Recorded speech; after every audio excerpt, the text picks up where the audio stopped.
Hi, everybody, and welcome back to the Transgender School podcast. We're so thrilled to have a very special guest here today, Whitney Workman, who is the manager of the Pride Center at California State University, Northridge. And I'm proudly wearing my CSUN alum t-shirt for an important reason today. I was a student at Cal State Northridge for my undergrad and my graduate work. I'm also a retired professor emeritus from Cal State Northridge.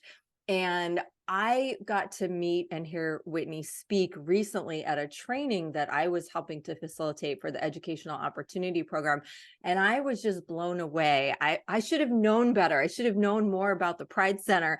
But honestly, when I was teaching, it was really toward the end of my teaching career that the Pride Center even opened up at Cal State Northridge. So when I heard Whitney's presentation about the services and the space that has been created at the Pride Center and the welcoming nature of that space for students who are LGBTQ plus and allies to come and hang out and be part of all kinds of activities and programs and discussions, I was just blown away. I was really brought to tears because I wasn't aware of this. And so I wanted to ask Whitney, and thankfully they were very welcome to come and have this conversation with us to share everything that you shared, Whitney, in that presentation that you did with our audience so that parents, educators, campus administrators, students, everyone can be more aware about how to do this kind of work in higher education. We've talked about it in earlier years of education, but we need to talk about creating places like the Pride Center and services and programs like the ones that you do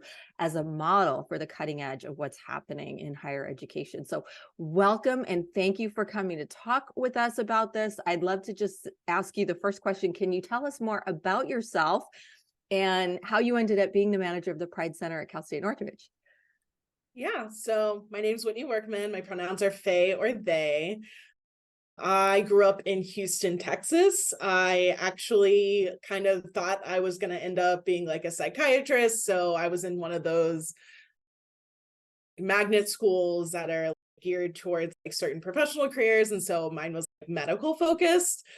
So I had done rotations in hospitals, including a psychiatric hospital, as well as gynecology and general surgery. And I was just, well, actually I had one of my teachers and she was like, "You have no bedside manner." And I was like, that's kind of important if I want to be here. So maybe this isn't for me.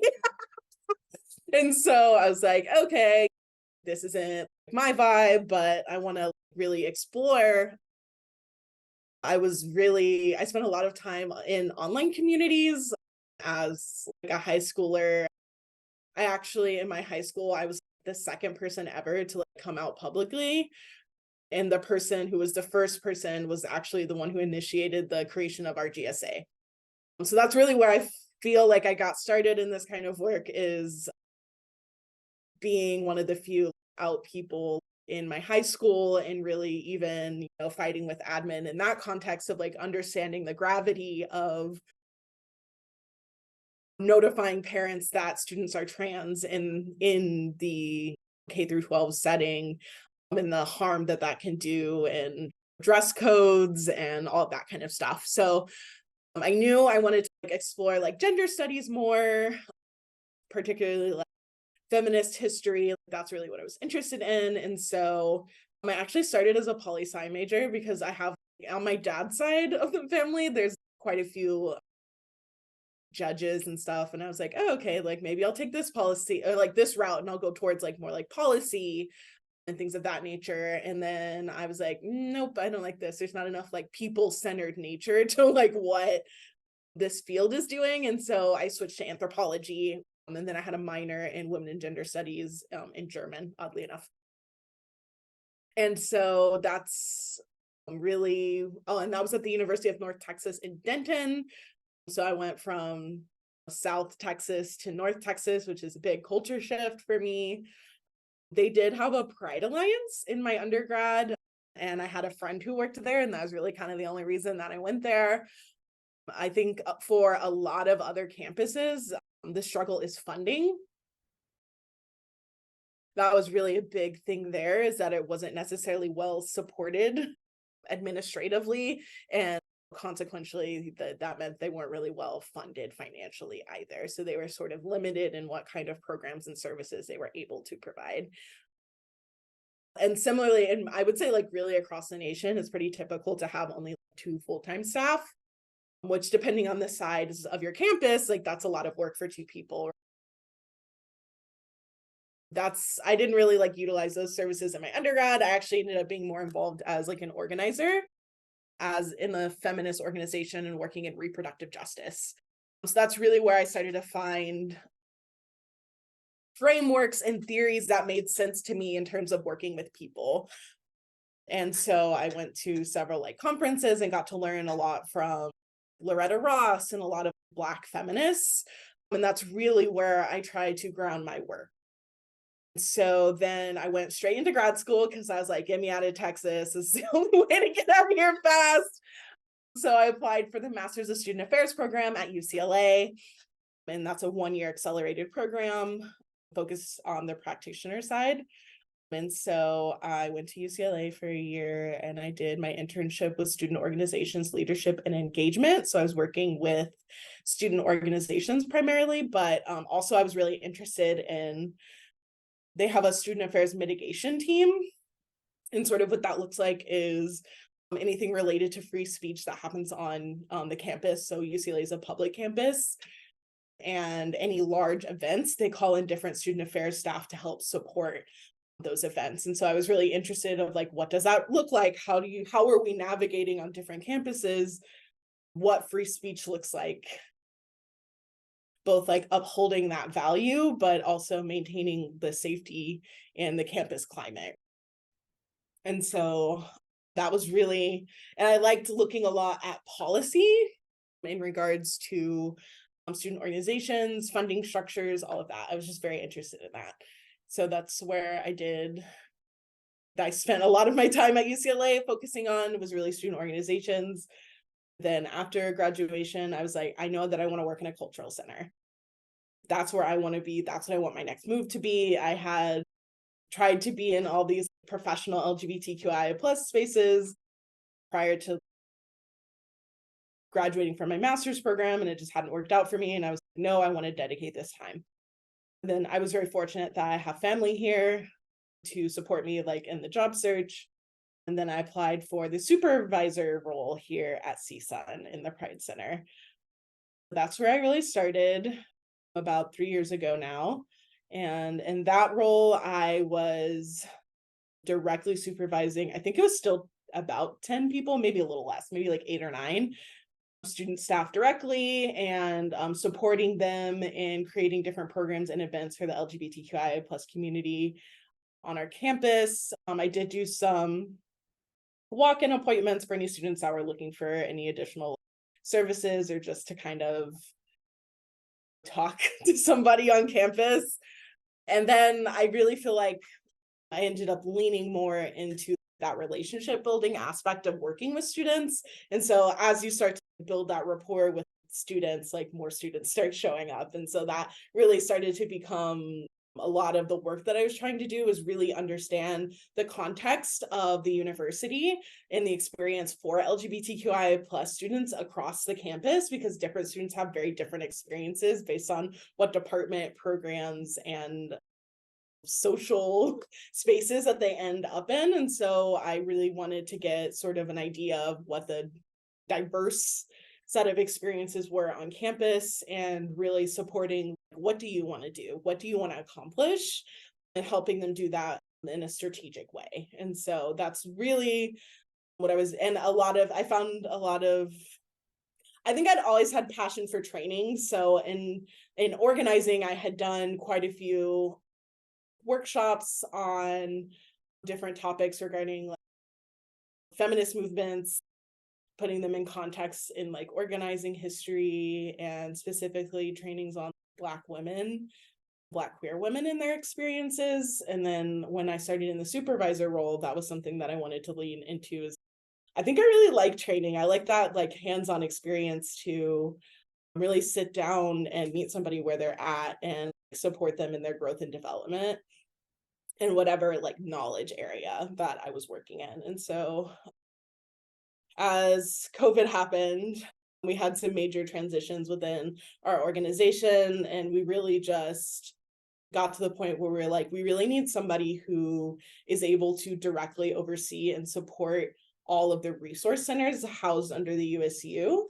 And so when that position was created, that's how Serena Loeb became the assistant director of resource centers, who was previously the manager.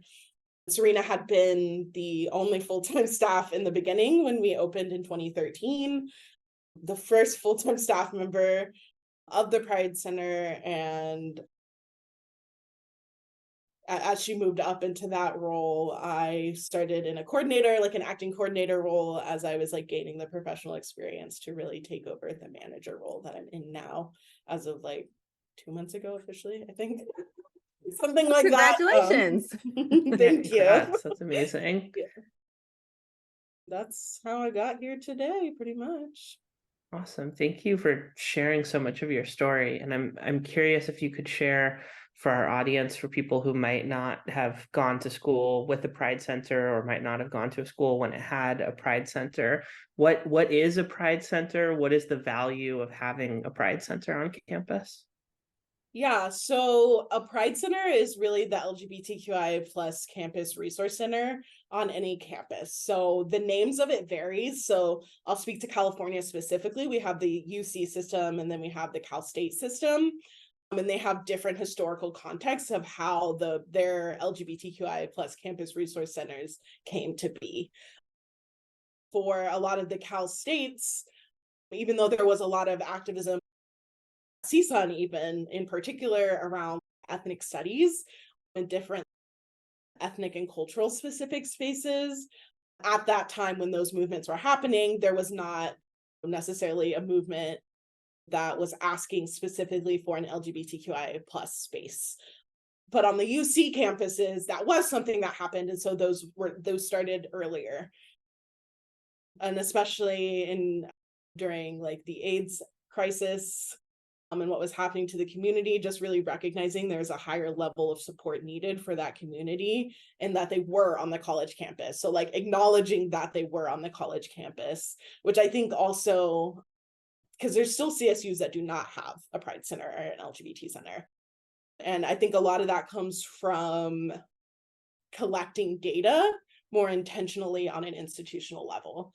So I think being able to prove that those students are there and getting an idea about their experience, whether it's through campus climate or directly through student demands. And that's really how our Pride Center was created, was directly from student organizing. Students said, there's not a space for me to get support specifically as an LGBTQIA plus student. I don't feel safe on this campus, and I want a space that's mine to form community and feel safe. That's how our center was created, directly through those efforts. I know Cal State Dominguez Hills just opened theirs a couple years ago, and they just also expanded to a Latinx cultural resource center. And so same thing, they were students who were just doing the work in their student organization, serving their peers in that way. And then that led to a demand for space and institutional support through providing that space. And so generally, I would say we all have different ways that we're able to function. We're a little different because we're located under the University Student Union, which is an auxiliary. So we're not directly under the state. And so the way that we function is a little bit different, as we're able to function as a nonprofit organization. Really, I mean, like when Serena started and working with the students, I really just tried to understand holistically what LGBTQIA plus student needs are on the campus. And I look at our funding, our current programming structure, our staff, all of those things, and I see how can we provide that support, or how can we build relationships with community partners and make sure they have access to that support. And then the other part is the physical space of creating a colorful, welcoming space that's meaningful to the community. And some of that is really difficult, and you really have to lean into conflict resolution and like restorative justice of what happens when somebody has a negative experience in this space, how do we mend that relationship and recognize that we really try to build the culture of we are all community and we are like accountable for our actions and the harm that we do within that community, and we also support each other for all the good things and positive things that we bring into the space and uplift the people doing those work. Thank you for that context and that background. And I definitely get the feeling that what you're doing at Cal State Northridge could be a model for all of the universities in the entire country. I was incredibly impressed, as I said, with the services that you have and the space that you've created, and having been in the space a couple times now. It's amazing. It's incredible. It's very intentionally created and crafted. And I had not been aware of all of the things that the resources that you have available for students. So we want to ask you about that. But before we get into the specifics of the programs you have and how you created the space, I want to just kind of reach out to our listeners and say that we're coming from different perspectives, and this is valuable for a variety of reasons. One being, I wanted to just bring up Jackie's experience as a college student, but I'll start with my experience as a parent. Jackie came out halfway through college, pretty much, as a trans woman, and transitioned, I think, largely between her second and third year of college. And so, but that was in San Francisco, which we all have certain ideas about San Francisco, and they may or may not be true.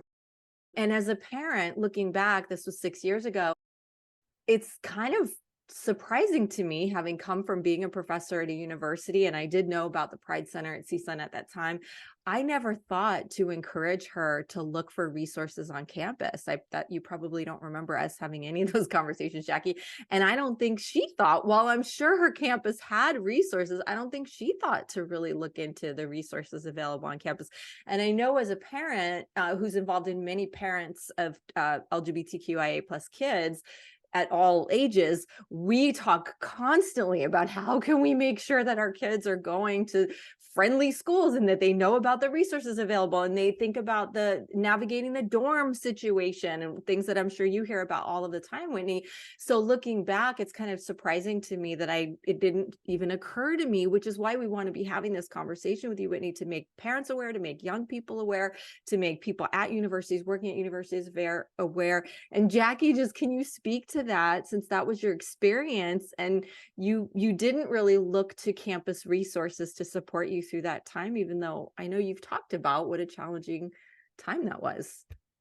Yeah, I think it's an interesting example. I can't speak to what resources are or are not available at USF because I did not avail myself of those resources. I think that I was very lucky to come out in a city that is very inherently queer accepting and has lots of different queer spaces. And I have had other queer spaces that I've been actively involved in and that I found a lot of community in, places like democratic clubs and other institutions like that were a little bit more politically focused. So I think that if I had not had that community elsewhere, if I had not had those spaces accessible to me, if I had been going to college, even having grown up in the Valley is a very different place. It's not explicitly queer affirming everywhere you look in the way that San Francisco is. And I think had I gone to school there, it would have made a lot more sense, and I would have been a lot more likely to utilize a resource center. And I'm sure there are people who utilize the resource center here in San Francisco too, but just for me, that was my personal experience. And Jackie, just to follow up on that a little bit before we get into the CSUN model, the Cal State Northridge model, from what I recall, your school was very supportive. Is that correct, in terms of changing your name and your pronouns, and your professors were on board, and there was not really a lot of difficulty around that, which, Whitney, you probably hear a lot about this and help students navigate this. I know that while I was still teaching at CSUN, professors were not all aware, and the campus community was not all aware or as informed as we now have become, because we've learned a lot in that time. But Jackie, from what I recall, was that your experience? Yeah, I was really lucky. I mean, I had probably two professors who I had had classes with them prior to coming out, and I had classes with them the first semester after I was out. So I sent them both an email and said, heads up, I am transitioning, and this is my name, and these are my pronouns. They both said, great, no problem. And they both were pretty on top of it and weren't really misgendering me or dead naming me in class, despite having known me before. Similarly, I sent the administration an email and got my updated ID pretty quickly. So I had a really smooth experience, and I'm sure that if I hadn't, I probably would have turned to a Pride Center or whatever our equivalent was, because I'm sure that not everyone is so lucky to have totally accepting teachers who are going to, or professors who are going to be really good with pronouns and names, or really accepting and supportive administration staff who are just going to easily get you that new ID and all those things. And thankfully I was not living in the dorms at the time I came out, that definitely would have complicated things a fair amount as well. Thank you, Jackie. So I think that's a nice segue into asking Whitney to tell us more about the services and the space, because I know for a fact that these are the kinds of things that you really help students with. You talk to us about where to go in online to the portal and put a name and pronouns and things like that. So tell us about the services. That would be great. So CSUN, I'll start with preferred name. CSUN does have a preferred name process. We're currently evaluating where it's at and how we want to continue to adapt it to better meet students' needs, and particularly trans students' needs. And also, me and my colleagues at other CSUs are really trying to look how to integrate it throughout this system. So that's something that we're trying to do, to where, okay, and really I was looking at it as, I also worked at the Dean of Students all 4 years of my undergrad. So I worked in a lot of conduct, FERPA, all of that stuff. And to me, it really kind of comes down to the same principles of FERPA, of only people who need access to your legal name really should have access to it. If it's not relevant to the services or the work that you're doing on campus, you should not have access to that information. And so that's really kind of the direction that we're moving, is finding ways to accomplish that. Because as we've heard feedback from students, they really agree that that keeps coming up, is there's no reason for them to have that name. I don't use that name and it's not relevant to any interaction that I have with that person. You are able to add a preferred name within the portal, and you just go to your student center and you're able to change your first name. So something we're working on is also being able to change your last name, because obviously the preferred name option definitely helps trans students specifically, but there's a lot of other reasons why people change their name, or a lot of other reasons why someone may need to change their last name, and why that would be meaningful to them and impactful to their educational experience. So really just looking at that again holistically, of what is the need and how do we create this service to meet that need. You are also able to put pronouns. I believe when professors pull their rosters, the pronouns are available for them to see, but I think just the way that rosters work, you get to select what you want it to print out and what you want visible to you. So sometimes that's a challenge, is really some faculty not recognizing the importance of having that information, particularly if you're gonna call roll or if you're trying to learn how to address your students. I think like most of us have accepted that it's important to pronounce people's names correctly. It's important to have the correct name for somebody. But I think really that gap is, it's also important to know someone's pronouns, especially if you're in a context like a classroom where you're gonna, you want your students to engage and you want to be able to appropriately gender and communicate with them. Again, that's something we're working on. And it's also a drop down right now. So I'm definitely advocating for it to be just a text box, just with the recognition that people like me, like I use a neo pronoun, and there's so many neo pronouns that exist. There's no way we're going to be able to keep up with it in a list. So just realistically, time and labor looking, like it just makes more sense for it to be an open text box, right? And so students currently are only able to select to change their name in Canvas, and then the other one is their email. So their name will change directly in their email. I'm also working on the notification because I think people get confused. If you change, like, say you want to change your name in Canvas, but you weren't ready to change your name in your email, and then you go back and do that later, you don't get that additional confirmation. So I just want to make it really clear and easy process. That's really the goal there. And then the Pride Center, like I said, we provide that physical community building space. We have a TV, we have a media library. So that includes books and DVDs and even CDs, I think. And then we have like our couches, we have computer workstations, and then we have a sexual health resource station. So we have free external and internal condoms, dental dams, water-based and silicone-based lube. And then we also have a little bit of flavored lube left, but we've moved away from that because I want more people to use lube safely in a number of circumstances. And then if students have any questions about how to use those items, they can ask the front desk, or if they want to have a more private one-on-one conversation, I'm happy to walk them through how those things work. We also have information on accessing PrEP and PEP by the sexual health resource space and different community organizations that do free testing and free PrEP and PEP prescriptions, or they make it available to people.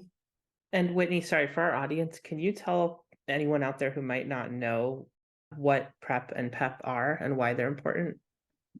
Yes, so PrEP and PEP help with HIV prevention. So you can take one preventatively before you engage in sexual activity, and the other one is after engaging in sexual activity. I believe, what's the word for that? Prophylactic, I believe. Yes. Yes. So we do offer just information of where to access that specifically in the Valley, as well as some LA, because we recognize not everybody lives in the Valley just because they go to school here. So we try to have diverse resources, as well as HIV testing. So free HIV tests.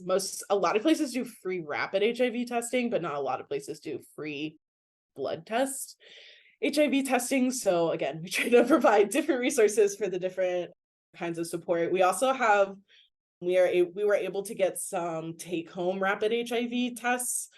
So we do have a select number of those available. And then we also keep the cards for them to reach out to different organizations that focus on HIV prevention, so that if they need that additional emotional or psychological support with getting a diagnosis or anything like that, they have those services as well. There's also the iStart program on our campus that provides free rapid HIV testing, and we often partner with them. I know that they're currently in the process of getting more grant money because they're a grant-funded program. Then we also have testing on campus through the CLOT Center. It's just that is at cost. And then with STI testing, I don't know if y'all are familiar with FPACT and all of that and how that works. So basically it is a public health service I know how it works in California. I don't know about other states, but it provides free to low cost reproductive health services. But the challenge with that for, like, say, gay men, they can't be we call it getting FPACted, right? Like they can't get those services because they are not having sex with someone that they are able to reproduce with. So they don't get access to that free or low cost testing. That's a whole nother issue of why that needs to just be free. But yes, and then also for different trans folks who that is a more complicated question for them.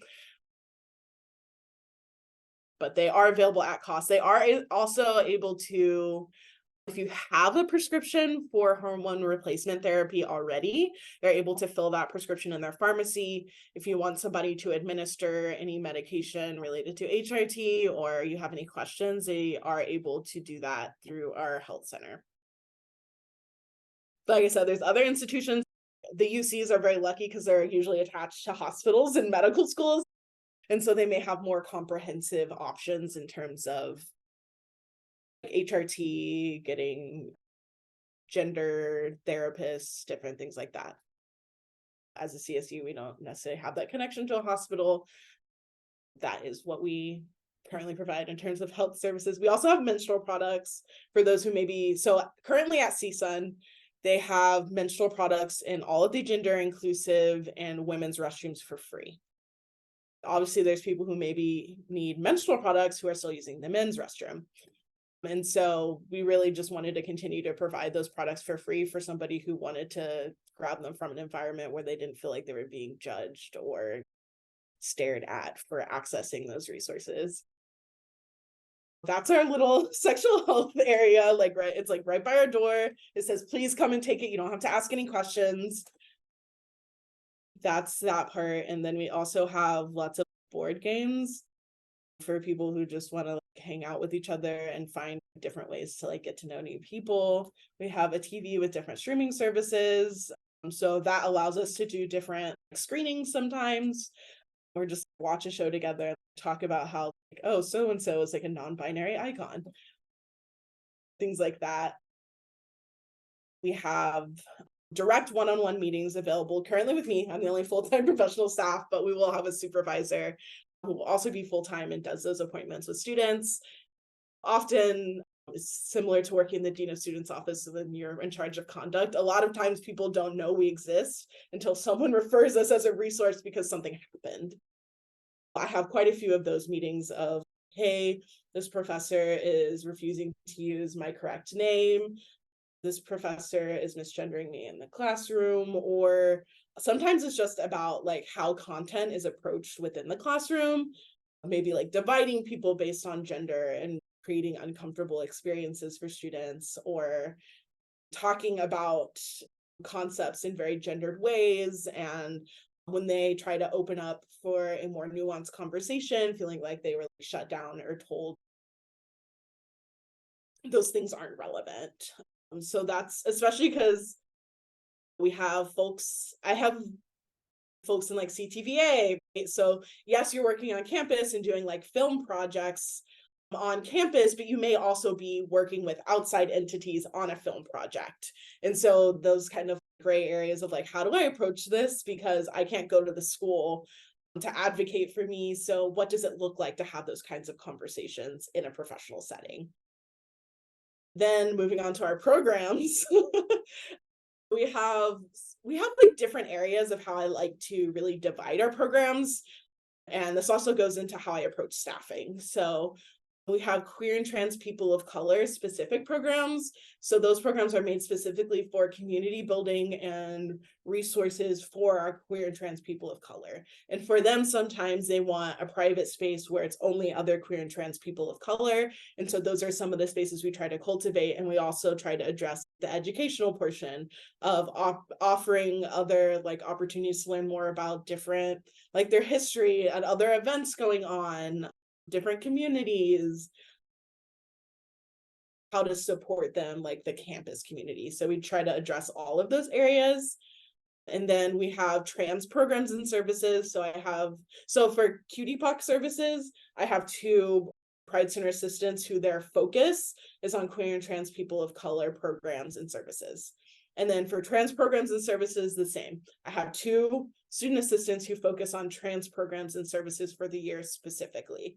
And then they also facilitate our trans, non-binary, genderqueer, and gender expansive and gender questioning weekly community building space. It used to be more of a discussion-based space, but we just wanted to open it up for there to be room for people who just want to meet new people, but also people who want to have in-depth conversations with other trans folks.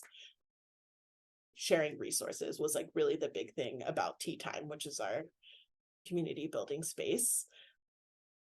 They facilitate that space, and then they also do the programming for, it's called Trans Awareness Week nationally, but we call it our Trans Empowerment Week here on our campus. And then Trans Day of Visibility, and then they partner with any trans orgs in the Valley and LA, and then student organizations. And then we have our just community building programs. Those are things like our coffee nights, which are held weekly, that are open to everybody. So they really provide that opportunity of, I can go to this event and not feel like I'm outing myself because everybody is welcome. And so I know it's not just like an LGBTQI plus space. And so sometimes people just need that free space to kind of explore and get to know other people. Then we've also started to kind of like theme the nights for different communities under the LGBTQIA plus umbrella. So we've had a les night, we had a bi night, we're planning on having an ace night for the fall. It's because it is actually what is it? It's like Ace Awareness Day. It actually falls really close to Halloween. So we're gonna have like Ace Spooky Night. I keep saying the pun because I think it's so funny. But yeah, and so we're creating those other spaces intentionally for community building, but also we have every month we also have one that's just welcome to everybody. I'm working on making a specific position for this, but we do have deaf queer coffee nights. So I'm working on having someone on our team who is specifically responsible for deaf, queer, and disability programming and services at the Pride Center, just because we have a very large deaf population on our CSUN campus. And they show up strong. Like that one is always like 50 plus people every time. And so I just want to make sure that I have someone adequately addressing their needs and also as part of the community, because that's very important for the deaf community, for them to be in charge of their own spaces and not have it done on their behalf. That's one area. And then I think those are like the major programming areas. And then in terms of like more services, we have a gender inclusive clothing closet. So we ask for donations in the fall, and usually that's all we need. And we have clothes for the whole year.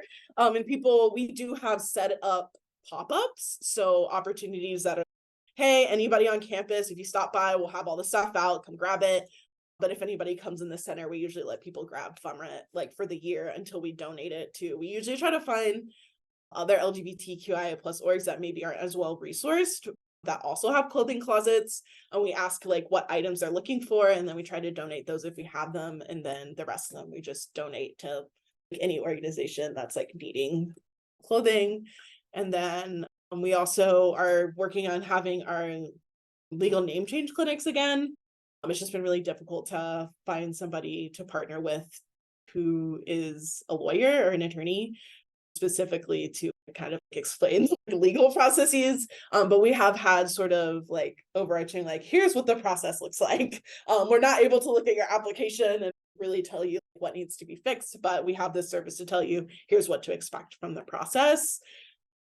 And then we are also trying to get HIV testing back on campus. We used to have weekly HIV testing that we brought a community partner to do on campus. We're just working on the logistics of that in terms of insurance, scheduling, all of those things. And then those are our direct services. And then I'm specifically responsible for LGBTQI plus training on our campus. So I do that on multiple levels, both like students level, so like student orgs or anything like that, classroom level. I've been like invited to do like facilitation on different conversations about gender and specifically like the trans community and different contexts, both like, oh, I'm going to be a counselor. What does it look like to work with this population, as well as more nuanced conversations about like sex and how that impacts like care in terms of like, psychology classes. I've done that all the way up to like departments, and it's weird. It's like sometimes the admin will come to the department that they oversee. So I also do it on that level, just not directly with the group of student affairs like leadership team. And then I also do it specifically for the USU, since we're our own organization ourselves, like as a nonprofit. And then we also collaborate. That's our big thing, is trying to collaborate across campus, because I think that really contributes to visibility on the campus, and just recognizing that there are going to be, similar to you, Jackie, like there's queer and trans people everywhere, and they may never come like step foot in the Pride Center, but just making sure that we're doing the work to create those spaces across campus and support any student efforts to do so. So that's really our goal in terms of campus-wide holistically. And then I work with other offices like Title IX, Office of Equity and Compliance, to specifically help with demystifying kind of the reporting process for any sort of like bias incidents, and what's a bias incident versus something that's like considered a hate crime, what's discrimination, and all of those things. And I can serve as like a support person. So if they have to have a meeting with Title IX or Office of Equity and Compliance, I can go with them and be their support person. And then we also work with like Strength United, and they have a Pride United under their program, and they do specific different support groups for LGBTQI plus survivors of intimate partner violence and sexual assault. So they focus on that. And then UCS, so University Counseling Services, also has support groups for the LGBTQI plus community. We were fortunate enough to have a postdoc that identified as trans to facilitate a trans and non-binary support group as well this year, and that was virtual. So that was exciting. So we're hoping that they continue to have somebody on their team so that we can continue to provide that support group space. And that's actually not because it is virtual, but like even if they held it in person, we likely wouldn't do it in the Pride Center because again, there's certain people who their issue is I had a negative experience in the Pride Center and I don't want to go back. And that's totally fine. This doesn't have to be your space, but I want to make sure that you have the resources and support that you need. And I think that's everything. That's a lot, and I really appreciate the level of detail and just all the amazing work you're doing for the community at CSUN. Thank you. Same here. Yeah, I don't know if you had did you have a question, Jackie? I have a question, but I did, but you should go first because mine might take us in a whole other direction. Oh, okay. So well, mine's it's probably pretty quick, but kind of building on what you said. As Jackie said, you have so much, you offer so much, and you're doing so much. Thank you, Whitney, for all that you're doing for our students. I still feel very much part of the family of the campus community, and it just makes me so happy to know that all of this is available for our students. And I'm curious, I'm imagining people listening who are part of much smaller programs at smaller campuses or just getting some kind of Pride Center off the ground. What have you found are the most successful ways to do outreach to make sure that students know about your services? I know now we have social media and you're visiting classes, and as I said, you're partnering, or as you said, you're partnering. If somebody's just getting started, what's the best way to really get the word out? I think one is just building connections with colleagues across campus, because then once they know you exist, they invite you to their spaces. That's how we've been able to do classroom presentations. The example here, we have a University 100 class, and so they typically invite us to each of the sections to just talk about the Pride Center as a resource, because the whole point of that is getting to know the campus. Queer studies, a lot of the professors will invite me for one class, and then they usually provide extra credit for coming to a Pride Center event and then writing an assignment based on that. And so I think there's other areas that aren't queer studies that also do that. Like I believe journalism does that. Like they require them to go to like an LGBTQI plus event, or like it's like one specific community and we're one of them. So that's one, is when you work with faculty on that level, they can find ways to like incentivize students to get involved or come learn about us as a resource or invite us into that space. And then the other level is, yes, social media is a big one for students. Primarily utilize Instagram, and that's gone well for us. Everybody wants us to make a TikTok, but I'm like, it's so much work. But if I have a student who's passionate about it, it'll happen. Because I do have a social media specific student. And then the other part is on the ground, kind of talking to people. So I had a student this year who was one of my trans programs and services assistants, and they were like, I'm just gonna walk around with the flyers and go talk to people and see what buildings I can put our flyers up in. So I think that's important. And then we do tabling both on campus, and like now different high schools have actually started to have like their own little Pride events towards the end of the year. So that was really sweet. We got invited to a high school to come be there, and just getting to hear high schoolers be like, this is so cool. I want to go to CSUN. I want to go hang out in the Pride Center. So that's really one of my goals for this year that I've set for myself, is trying to build those sort of those more access kind of relationships. So going to high schools and like supporting them in whatever like LGBTQIA plus related support programs that they're trying to have at their school. And I really want to start doing more tours of our space, or like inviting them to come visit, all of that stuff. So like people, because I think what I hear from a lot of people who are like born and raised in the Valley is they're like, oh, it's so conservative and there's nothing here for me. Somos Familia Valle, like they're like a community resource that is doing amazing work here. They were part of building San Fernando Valley Pride this year. That was a beautiful event, and I was so happy that we were invited to come to their resource fair. So that's another thing we do, is resource fairs for any LGBTQIA plus events going on in the community. Like I said, I just try to be in a lot of different spaces and like encourage my students to collaborate in different events, like when it makes sense. And that really also highlights that's our like intersectional lens within our programming approach, is that again, recognizing people are queer and a bunch of other things. They're trans and a bunch of other things, and they don't necessarily have to be in the LGBTQIA plus space to have that type of community building or have those types of spaces. So I'm trying to find the right way to frame my next question. You brought up free speech earlier as an issue that people often bring up in these conversations. It reminded me of an incident recently at San Francisco State where I can't even remember her name, but some woman who came in like 5th place in a swimming competition that a trans woman happened to also compete in came to speak. She was invited by the college Republicans or something like that.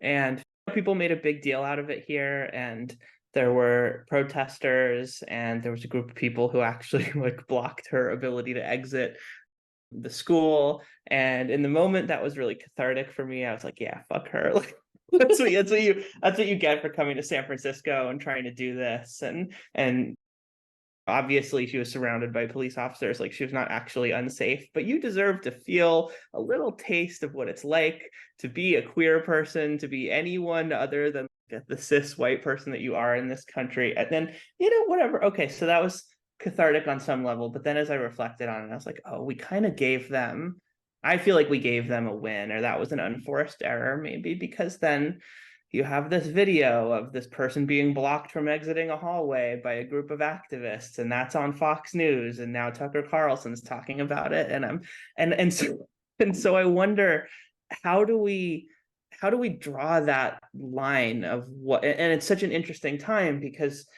being LGBTQ makes you a protected class in California. It does in most blue states in the country, but it doesn't at a national level. And so where is that line between free speech and between either giving conservatives a win or censoring someone, and where is that line between free speech and harassment and discrimination and hate speech, and how do you navigate that as someone who I imagine is in the midst of a lot of these conversations? Yeah, it depends on the like context of what's happening. So we're a public institution, so what this looks like at a private institution is completely different because they have more control over that. When you're a public campus, it's not just like that piece of anybody can come to your campus. It's like anybody can come physically on your campus, and that also plays into protesting and how counter protesting or all those things. And so I think this is going to be continue to be a hot topic in higher education, and I think none of us have really figured out how that's going to look like. And really, in my experience, it's you get to come because like a lot of times they're brought by student groups, so it's different when a student group brings them versus they're trying to rent out space from the university to host their own event. So those are different things. So what might come up is the level of risk. If I bring you to this campus, I might require additional security, is usually what happens for like controversial speakers like that. They're like, okay, we're requiring that you have this level of security. Line management is going to look like this because you're going to need barricades. You should have closed entry and exit after this time. So that's like logistically what it looks like in terms of risk management. In terms of organizing and response, I think to me, on the other side, I think to me, it's just equitably applying that law. And so when people are counter organizing, you shouldn't be chastising them like they're doing something they're not supposed to, because they're also exercising their free speech in response to that person. And I think it's also, and being consistent in that you're applying it in the same ways. So it shouldn't be like, oh, certain groups are told no and other ones are told yes. And some of that comes down to money. And so some people might decide not to have an event because they don't have the money to cover the security or things like that. And so I'd say like on our campus, I think, like I said, it's been really working closely with equity and compliance and Title IX to really understand, one, like what does a student want to gain out of reporting? What is their expectation about outcome? And then two, what are we legally responsible for documenting? And three, having the student understand what it means to report. Because I think a lot of people don't know that just because you report doesn't mean you have to be involved in the investigation. Just because you report doesn't mean there is an investigation. Sometimes it's just about when we have it documented that those things happen, they're represented. Again, it's represented in the data, and that's something that the university is accountable to having to address. That's typically why, like, if I'm having a conversation with the student and I'm like, hey, I really encourage you to report this just so that it's documented. And so especially with like faculty members, if they're doing this to multiple students, that's being documented so that they're not like, oh, we didn't know about this. How was there any way for us to know about this?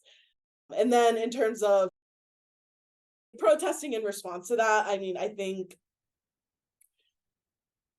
a lot of times their goal is to reinforce their persecution complex.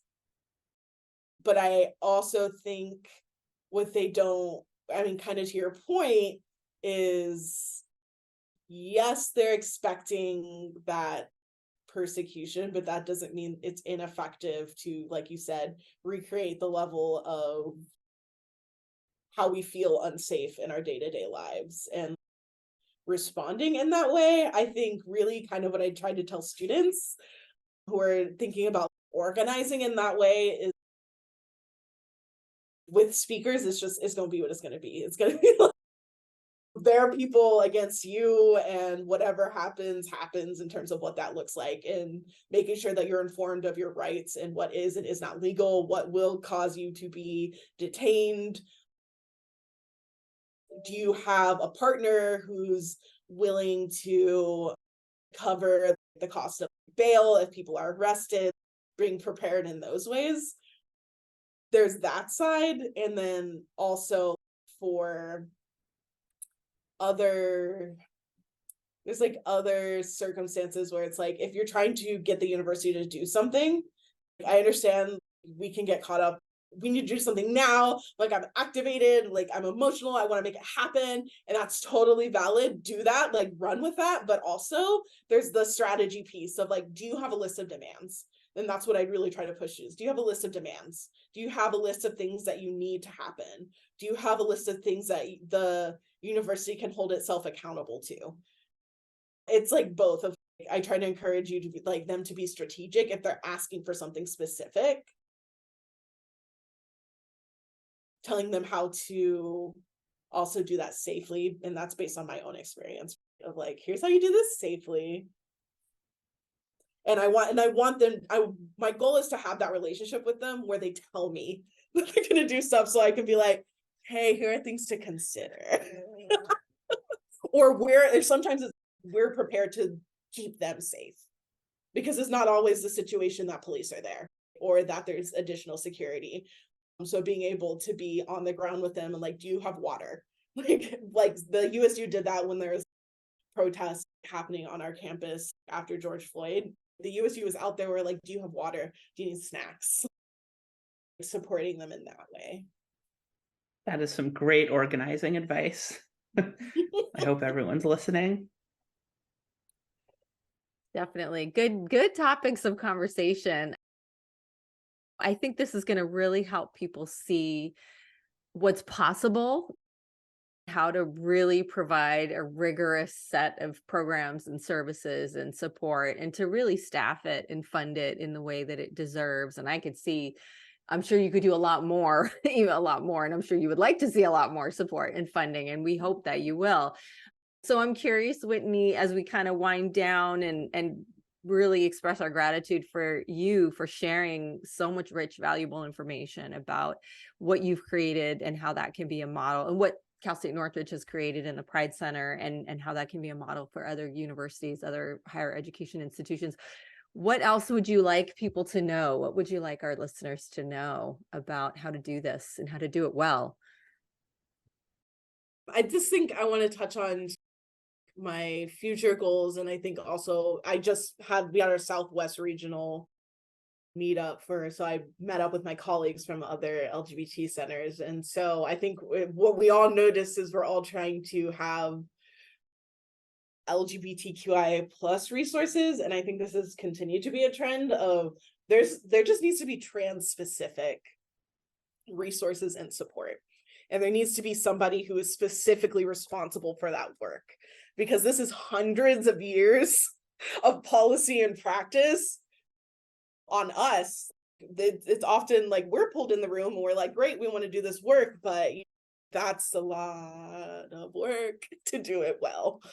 So I think a lot of us are starting to have trans like care specialists, or they've called them different terms on different campuses. So that's really my hope, is that we are able to add that here at CSUN, because that's really been something that the students have voiced that they want. I think it's also necessarily like we were talking about trans healthcare and trans support and like what that looks like.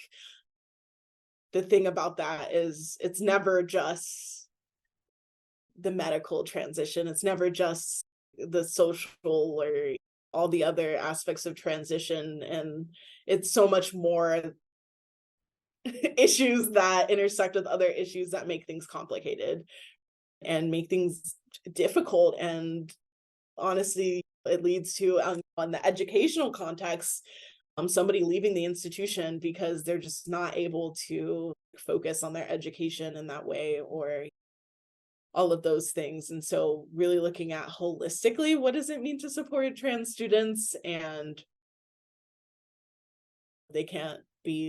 there's so many issues and like structures that need to be built. It can't just be all under the LGBT Center. That's really my recommendation, is just getting to know your campus, getting to know your students, building relationships with them, so that you really, when they need something, they come to you. When there's a concern that they're having, they come to you. I just let me know what's going on, because there's new people coming on this campus every year, now every semester, now that we've changed our admit policy. Things are always going to be changing because there's different people on this campus. And I just try to keep that in mind. And I'm really hopeful for the future that we are able to have some sort of position like that and really start to dig in systemically at some of the things going on here. These institutions were built for wealthy plantation owners. And so it's never going to be a liberatory system in that way, but at the very least, I think trans folks and LGBTQIA plus folks deserve like the equity to have the opportunity for access to education, whatever that looks like for them, whether it's in the higher ed context or other ways. We need to invest in the well-being and the thriving and lives of trans people. Very well said. And I just want to say, as a mom of a daughter who came out and transitioned during her college years, it's very heartening to hear that. And as part of support groups with many parents who have younger kids who are looking to go into college who are trans, I think they're going to find a lot of comfort in hearing everything you've shared, and especially that last piece about how important this is, because navigating the medical health care that's needed, the mental health care that might be, helpful, the navigating professors and pronouns and gender related kinds of activities in class. And I think back to how clueless I was and didn't really think about a lot of those things. So I think that support is so needed, and there's a long way to go, and a lot of young people are not getting the support that they need to be able to thrive in higher education or to feel safe entering higher education as trans and non-binary people. And as you said, the whole LGBTQIA rainbow, but I really appreciate that there are very specific trans specific concerns that are really important to make sure there's resources and support around in higher ed. Jackie, thoughts? I think this was a great episode. You know anyone who is looking at schools and considering resources that might be available, definitely share this with them. And thank you, Whitney, again, for all the great work you're doing and for taking the time to record this episode. Also, my hot take to the parents: don't trust the Campus Pride Index. Just go to the LGBT Center website. Ooh, that's really okay. Very good tip. Okay, because a lot of parents actually are look at what's listed as the resources and the programs. Actually look at it. Really good tip. Yeah, because there are all these indexes and these are the most LGBTQ plus friendly campuses, and how do we know, and what exactly why, how are you determining each of those categories? Yep. Yeah, thank you. So go to the actual school website, look at the LGBTQIA plus resource center, whatever is there. What are the services? What do they have? And you can even ask have you ever had parents reach out to you and say, my kid's coming there, what do you have for them? Or even prospective students are like, I want to know what's there. Is this an option? Or they just, if they live in the Valley, sometimes they just come in and they're high schoolers and they're like, oh, okay, these are all the things that you do. And I think also the other piece of that is we're working on just an LGBTQIA plus at CSUN website, so that it's not all on just the Pride Center website. And it's going to have, for that goal of prospective students, parents, because we have an LGBTQIA plus advisory committee. And so really understanding what is the experience for LGBTQIA plus students, what are all of the resources across campus. I definitely think there's several other universities that take that approach. They just have that page and then it takes you to the different resources. So I would recommend those or the specific Pride Center website. If you have any questions, if they're usually at orientation. If they're not at orientation, that's a problem and a red flag already. If they're not at any part of the admin process, just connecting with them and be asking those follow-up questions I get that all the time from parents, hey, students, very specific circumstances, can you help them? And I go, yes. I love it. I'm so glad you brought that up before we wrapped up, Whitney, because I think a lot of schools, just kind of like rainbow capitalism, all these companies trying to say, oh, we're LGBTQ friendly, but they're not in their policies and their services. All the universities now want to say, oh, we have a Pride Center, or we have the LGBTQIA plus housing dorm specific, but that's not enough. They of course they want your money. They want the enrollment. Or what does that housing actually look like? Just because you say you have it, is it actually affirming? Right. Exactly. Yes. So we need to be a little skeptical. I hate to be cynical, but we need to really investigate that and ask them to show us what they've actually got to back up that claim that they're going to support our LGBTQIA plus kids. So thank you, or young people. I shouldn't say kids. When you're a young adult when you're coming to a university, and it's a critical time in life where this support is essential. So thank you, Whitney. We are so grateful for this conversation. You've taught us so much, and we know this episode is going to be really popular. It's going to help a lot of people. So thank you for taking the time away from students who I'm sure are ready outside your door. Because I know you have a very open door, warm and welcoming policy. So we'll let you get back to doing the all important work that you do. And we're so thankful to you. Thanks, Whitney. Thanks so much, y'all, for having me. Great to chat with you. Bye-bye. Bye, everybody.